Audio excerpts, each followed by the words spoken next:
Hi Manny. I'm just looking at this issue you've got with sheet metal. I can't replicate it in my version of IronCAD 2018, but just to go through it, I've got the sheet metal catalogues open here.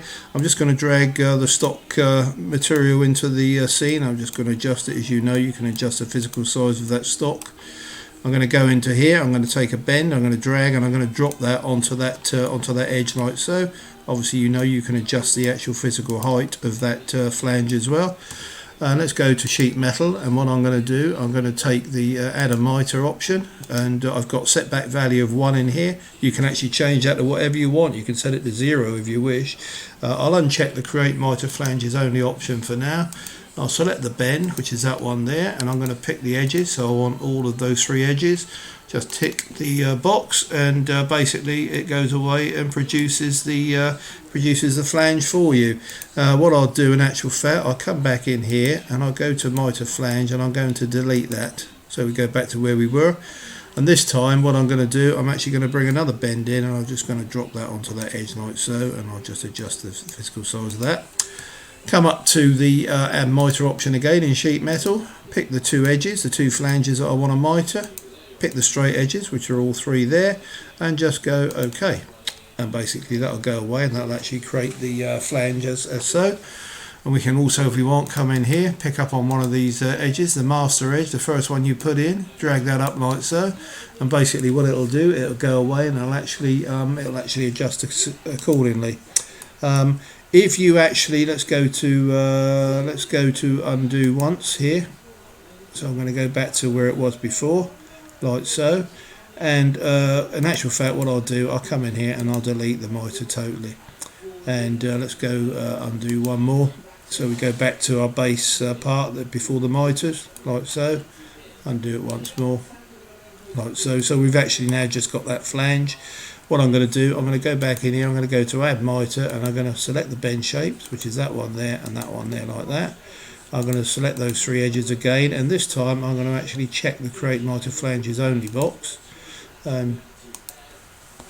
Just add those mitres again, and now when we've done that, that checkbox with the add mitre flange, we can actually now come in here and we can just pick one of these and we can delete these. So if I just pick up on that one, I'll delete that one there. Pick up on that one there and delete that one, so that's now open, so it's only on 3 sides. So that's a way of actually removing one of the flanges if you wish, and that's pretty much it. I mean, I can't see how, why you've got this problem with your version. Under the tool settings for sheet metal, so if we go file here and go tools, and under options we've actually got a little bit here for sheet metal.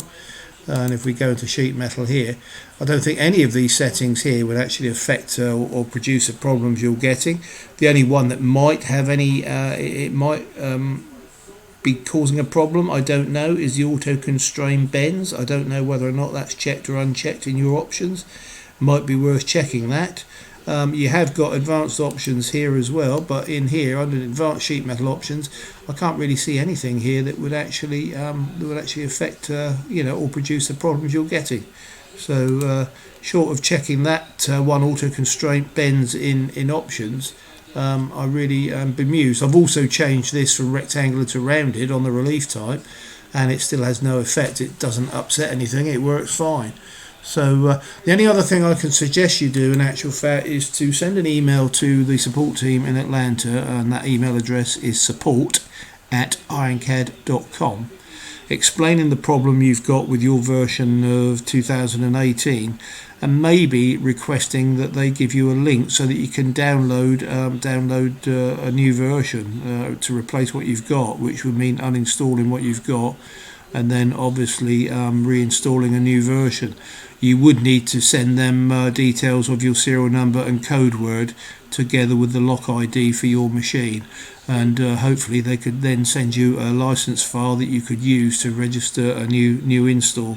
But short of that, I can't really add any more to the issue that you're seeing. But I hope that sorts it out for you. Obviously, if it persists and you still can't get through it, you can always send me another email. But for now, I can't really, as I say, add any more to it than what we've just shown here. So I wish you all the best with it, Manny. Cheers.